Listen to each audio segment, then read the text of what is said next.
Alors, on va voir ensemble deux bundles que j'ai créés pour satisfaire les streamers youtubeurs.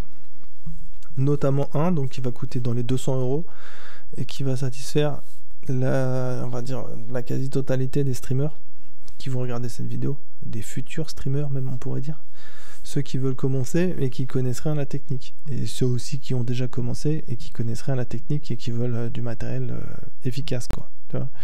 Et puis le second bundle qui coûte plus cher, qui vaut genre 600 €, lui c'est plutôt orienté pour les gens qui sont un peu fans de l'audio et tout ça, tu vois, genre un peu ingé son sur les bords, un peu geek audio quoi. D'accord, c'est pas spécialement pour les ingé sons, c'est pas ça du tout que je dis, c'est juste que c'est technique, il y a de la technique qui entre en jeu, donc je vais pas conseiller ça à quelqu'un qui connaît rien à la technique et qui veut pas comprendre la technique. Pour avoir vu des gens parler de ces genres de bundle, enfin de l'élément dont je vais parler dans le bundle, et qui est à 600 €, quand les mecs ne comprennent rien à la technique, tu vois qu'ils galèrent en fait. Donc moi-même je vais pas me mettre à conseiller des choses qui vont te mettre en PLS quoi. Donc voilà, on va commencer par ce qui va être en commun avec les deux bundles. Donc déjà dans les deux cas c'est un micro USB moderne qui a moins d'un an et qui ajoute des softwares notamment qui sont utiles pour les streamers. C'est vraiment des produits qui sont pensés pour satisfaire le streamer youtubeur. Voilà. Donc en commun ce qu'il y a dans les bundles, ça va être un micro USB, un casque adapté à être branché sur un micro USB, parce que sur un micro USB aujourd'hui tu peux brancher ton casque directement dessus, et aussi un pied de micro qu'on va appeler un pied perche qui va être adapté à tout type de micro et pas autre chose. Donc on va commencer par parler de ça, du pied en fait. Je vais remonter les pages comme ça progressivement. Donc d'abord le pied qui se présente comme ceci. Alors je déconseille absolument d'acheter un bras articulé. Tu sais, les bras articulés, tu vois forcément ce que c'est. Bon là il n'y en a pas en démonstration, tu sais, c'est le truc qui s'accroche au coin d'une table et c'est deux bras, trois tiges avec des ressorts dedans. N'achète pas ça parce qu'en gros ça c'est adapté à un certain poids de microphone. Donc ça veut dire que si ton micro que tu veux mettre sur ton bras articulé est trop léger, le bras articulé va pas fonctionner, et si ton micro est trop lourd, ça va pas non plus fonctionner. Donc moi je comprends pas pourquoi je peux pas conseiller à des gens d'acheter un truc qui coûte 100 €, parce qu'en plus un bon bras articulé ça coûte la blinde quand même, et 100 € pour un truc qui fonctionne sous certaines conditions, bah non quoi, je peux pas conseiller un truc comme ça, surtout que bah, c'est accroché à une table, donc ça rajoute des contraintes, à savoir que tu as besoin d'une table. Si tu veux pas d'une table proche de toi, bah tu as besoin d'une table pas trop loin de toi. Alors, voilà, double contrainte. Tu as besoin d'une table et tu as besoin de ta table pas loin de toi pour tenir le bras. Et en plus, bah, si tu utilises réellement ta table, comme moi par exemple, là j'ai ma table qui est juste devant moi, j'ai les mains posées dessus, tu vois. Bah, si je pose, là je tape un peu avec tu sais, je mets des petits coups sur la table. Je sais pas si tu entends ça, tu dois à peine l'entendre. Mais surtout, tu n'entends pas les vibrations. Là je mets des coups comme si je fais je tape dessus quoi, comme si je tapais sur un tambour.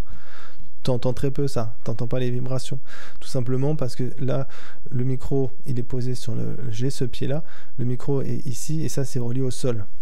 Donc en fait quand je tape sur ma table, les vibrations qui circulent dans la table ne sont pas transmises depuis le sol et vont pas remonter dans la barre jusqu'au micro. C'est trop compliqué pour voilà, le son va ailleurs, enfin les vibrations sont absorbées quoi.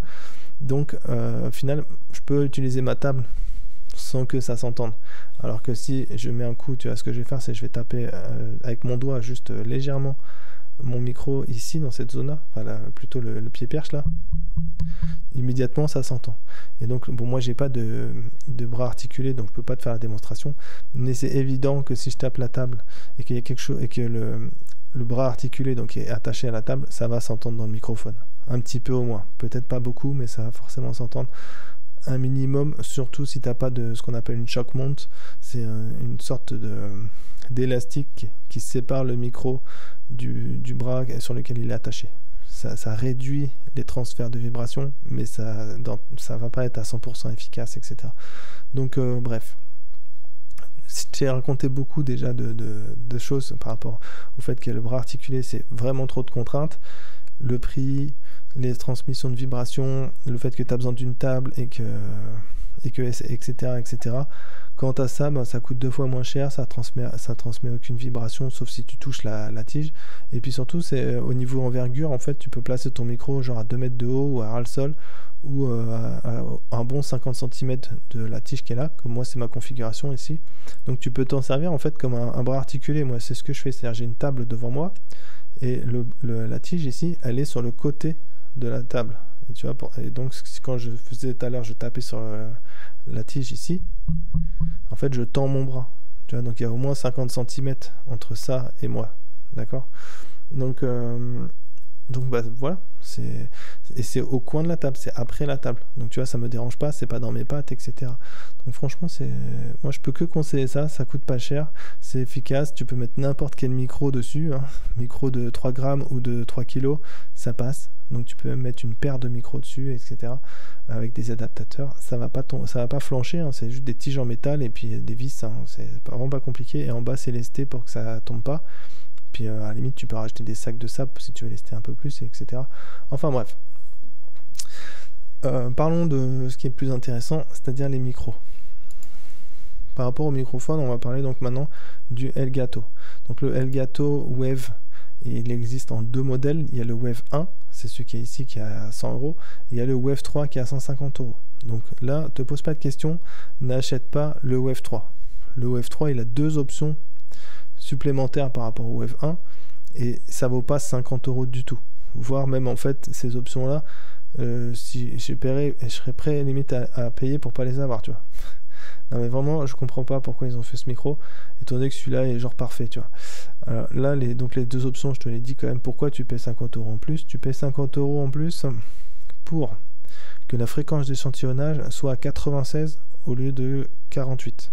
Ce que un streamer n'utilisera jamais. Un streamer, c'est maximum 48 kHz, parce que OBS fonctionne au maximum à 48 kHz. Donc ça ne sert à rien d'avoir une fréquence d'échantillonnage supérieure.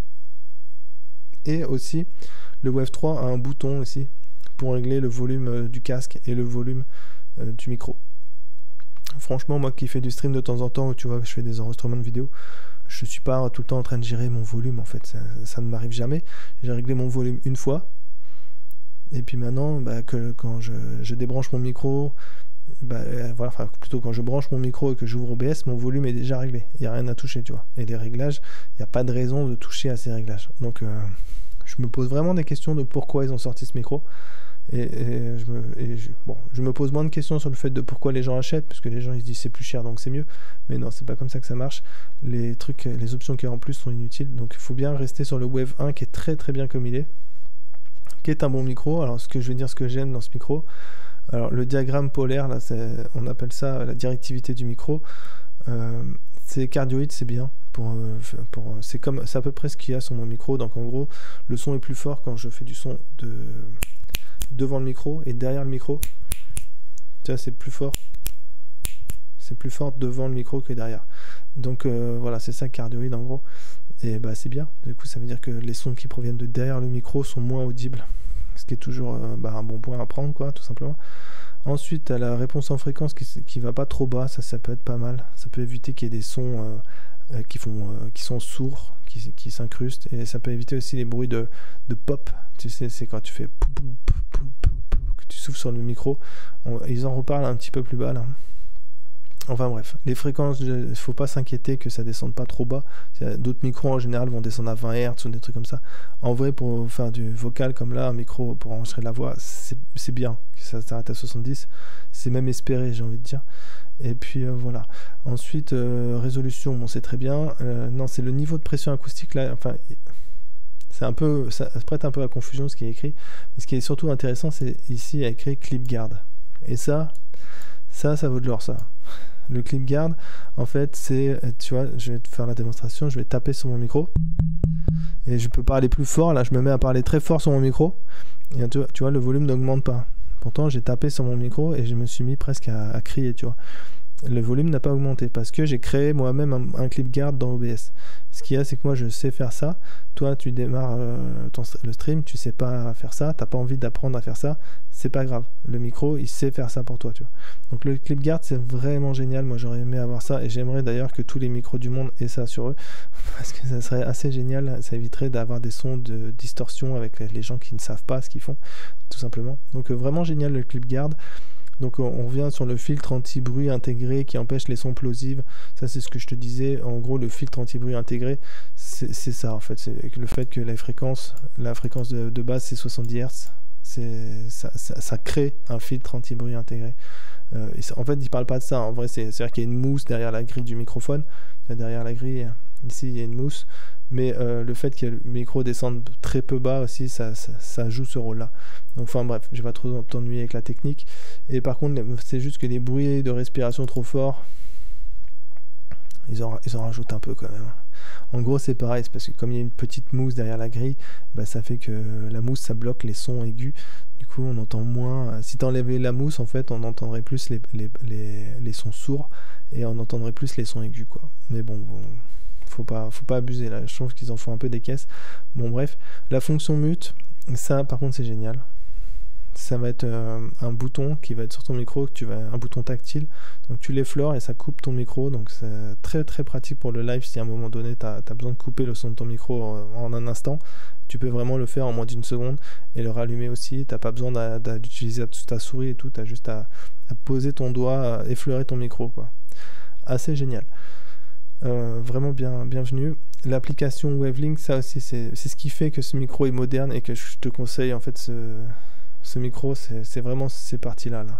C'est-à-dire la fonction mute et l'application Wavelink, c'est une application donc que tu vas installer sur ton ordinateur pour que ton micro soit reconnu aussi. Il va falloir aussi que tu installes un programme, une application, et cette application elle va t'aider à faire ton stream de la meilleure qualité possible et aussi à gérer les sons que tu écoutes toi dans ton casque, d'accord, et les sons que les gens sur Twitch par exemple vont écouter. Ce qui veut dire que tu vas pouvoir écouter de la musique en jouant à ton jeu par exemple, écouter ça dans ton casque, et pendant que sur le stream eux ils entendent pas la musique, mais au lieu de ta musique ils vont entendre ton micro, alors que toi tu n'entendras pas le retour de ton micro, tu vois. Donc c'est à ça que ça va te servir l'application Wavelink, à organiser ça de manière très très simple. C'est adapté du coup aux personnes qui n'y connaisseraient. Encore une fois, c'est vraiment fait pour ça. C'est pour les gens qui débutent et tout ça, que ça soit pas prise de tête, que tu as juste à brancher ton micro et boum, tu peux partir en live sur Twitch ou peu importe. Pas prise de tête, quoi. Pas de connaissances à acquérir. Assez génial. Et puis c'est tout. C'est tout. Il y a comme critique ce que je peux faire d'autre. Je dirais que le pied sert à rien. Ce pied là, le disque, ça ne sert à rien. Par contre, un truc très très très bienvenu et indispensable qu'il ne faudra pas que tu perdes, c'est cette petite partie ici là. C'est un adaptateur qui va te permettre, en fait, tu vas virer le pied ici, tu vas venir visser ça dessus sur la barre en U là. Tu vas venir visser ça et en fait à l'arrière, tu as un pas de vis, et ce pas de vis, tu vas pouvoir venir l'enfiler là-dessus. Donc en gros c'est un adaptateur pour que tu puisses t'accrocher au pied perche, tu vois. Donc voilà, une fois que tu as ça, bon bah voilà, quand tu veux partir en live, ce que tu fais c'est tu branches ton micro, donc il va être reconnu, ça va t'ouvrir ton application Wavelink, tu vérifies que tout est bien réglé, tu branches ton casque ici, et puis voilà, après c'est bon, tu peux partir en live. Donc en parlant de casque, bah, je vais te présenter deux casques du coup pour deux budgets. Il y a celui qui rentre dans le budget des environ 200 €, c'est le Sennheiser HD. Et ensuite, je te parlerai du Shure, qui vaut le double et qui va être d'une qualité supérieure, évidemment, et qui va durer plus dans le temps, etc. Donc le pas cher, qui pour moi a une durée de vie approximativement, si tu streams de temps en temps, enfin si tu t'en sers, quoi, on va dire d'une dizaine d'années. Étant donné qu'au bout de 10 ans, j'estime que les mousses, ici, c'est notamment les mousses vont s'user et donc le casque va perdre en confort énormément. Donc à partir de là, je pense que tu auras envie de changer de casque si le casque est inconfortable à porter, tout simplement. Donc sinon, pendant 10 ans, pourquoi il va bien fonctionner, pourquoi moi je conseille quand même ce casque si tu veux pas dépenser trop d'argent. Donc c'est déjà parce qu'il y a des mousses et que les mousses c'est vraiment génial. Tu vois aussi que les mousses sont très larges. Au niveau des oreilles, en fait, les mousses ne vont pas appuyer sur le cartilage de tes oreilles, ça va pas appuyer sur tes oreilles, mais ça va appuyer sur le tour, sur ton crâne. C'est très agréable ça, en fait, d'avoir une mousse au-dessus de la tête et de pas appuyer sur le cartilage des oreilles. Ça apporte énormément de confort dans la durée quand tu gardes ton casque sur les oreilles très longtemps. Et ce qui fait que quand tu fais un stream, tu vas rester 1 heure, 2 heures, 3 heures. Enfin, ça dépend des gens, tu vois. Et d'avoir quelque chose qui te permet d'oublier un peu que tu as un casque sur les oreilles, c'est génial. Tu vas pas souffrir de porter ton casque, tout simplement. Donc, évidemment, j'ai sélectionné un casque qui remplit ces conditions. La marque, c'est Sennheiser. Sennheiser, ils font parmi les meilleurs casques au monde, en fait. Hein. C'est tout simple. Notamment leur gamme de casques à 300 € qui sont la référence de ce que c'est un bon casque. Hein. Donc voilà. Celui-là en particulier, qu'est-ce que je peux en dire d'autre? C'est qu'il est fermé. Comme il est fermé, ça veut dire que ton oreille est isolée de l'extérieur, c'est-à-dire que si tu as un bruit chez toi assez bruyant, un environnement assez bruyant, et que tu veux écouter ce que les gens à un moment donné écoutent sur ton stream, tu vas pouvoir bien l'entendre. Parce que en fait, la conception fait que ton oreille n'entend pas trop l'extérieur. D'accord? Donc c'est un côté assez pratique finalement pour faire ce qu'on appelle du monitoring, pour écouter des sources audio dans ton casque sans être gêné par le bruit environnant dans la pièce où tu te trouves. Voilà, et puis sinon, on peut j'ajouterais qu'il a une impédance faible de 32 ohms. Une impédance forte, ça va être 300 ohms ou plus. Là, une impédance plutôt faible. Et c'est très bien adapté justement pour être branché sur un micro comme ça, sur une sortie, enfin une entrée casque ici, une fiche de connexion pour le casque.